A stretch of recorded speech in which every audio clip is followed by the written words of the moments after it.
Saya tidak tahu kenapa kucing ini setiap pukul 7 pagi masuk ke kamar saya terus menjilati pipi saya. Saya nggak tahu ini apa yang terjadi. Sudah 2 hari seperti ini. Digigit-gigitnya. Nggak ngerti ini. Ini kejadian yang kedua kali pagi ini.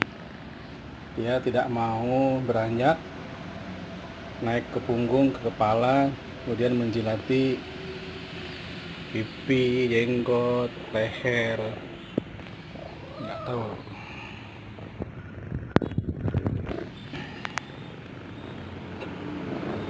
Dia nggak mau beranjak, ada sekitar, nah seperti ini dia akan menjilati tangan, semua dia jilati.